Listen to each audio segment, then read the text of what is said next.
Isang produktong nakadikit na sa bayan ng Tayug ang tinatawag naming Inkiwar. At yan ang masarap pang pasalubong. Pero Inkiwar 2.0, tunog mas masarap ano? Ano kayang kakaiba dito? Tara, alamin natin yan.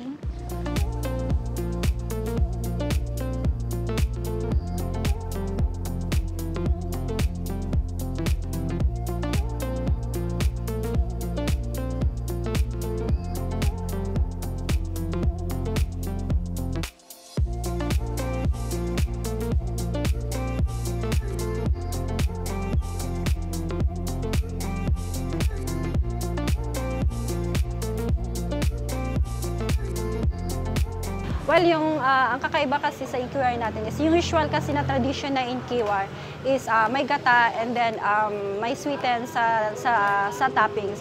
But sa amin kasi, sa chefs is, naggumawa ako ng twist na I put fresh na buko para may kakaiba siyang lasa, and then I put latik po. Nung bata pa ako, since grade 4, tinuturuan na ako ng auntie ko na teacher na yun yung pinaka-sideline niya na income na how to make kakanin. And then yun, kakanin, mga butchi, ganun po ang ginagawa niya. So siya yung nagturo sa akin kung how to make Inkiwar. Since we started since 2018, it's God's blessing. Kasi sa akin, hindi ko iniisip na dito lang. Ngayon, mas maraming makakakilala, mas maraming makakabili ng product po natin. Ang magagandang feedback naman po yung naibibigay nila, like masarap, may kakaiba, and then doon sa product mismo, may iba silang nalalasahan aside from the traditional na kakanin po, na Inkiwar. Sa amin 2 to 3 days po, kahit hindi mo siya ilagay sa ref, nagtatagal siya ng 2 to 3 days. Kasi yung proper na, ang sikreto po kasi ng kung how to make it longer yung shelf life niya is yung preparation namin, yung proper preparation and cleanliness po. And ideal po ito na pampasalubong po kahit na malayo makararating niyo po, I assure niyo naman po na hindi siya mapapanis. Mas lalo po siyang sumasarap. Sa gusto po mag-try na aming kakanin, you can find us po. We are located here in Poblacion C, Rizal Street, Tayug, Pangasinan. And you can try also our kakanin na bestseller po na Inkiwar po. Kasi ito yung most requested po ng aming mga customer po.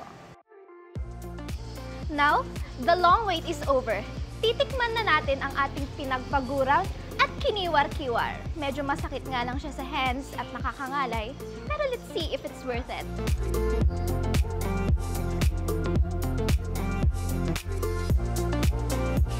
Parang gusto ko ulit mag-kiwar-kiwar. Pero bago yan, ubusin muna natin to.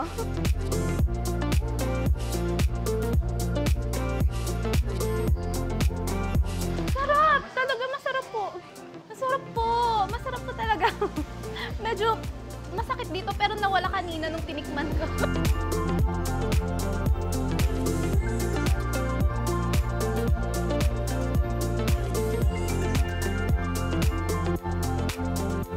Ang Inkiwar po kasi ay product ng Tayug. Ito po yung sikat sa amin. So, nakakatulong ito ng turismo dahil nga may mga bumibili outside ng town namin at natitikman nila at inuulit nilang bumili sa Tayug. So, nakaka-attract ng turismo po yun. Ang ano pa po, may mga locally din na gumagawa ng iba pa, yung traditional way. At sa mga barabarangay, yun po yung inaangkat nila sa palengke na nabibili naman ng mga other town na namamalengke sa amin. So, pwede po nilang makuha yung product namin sa aming market.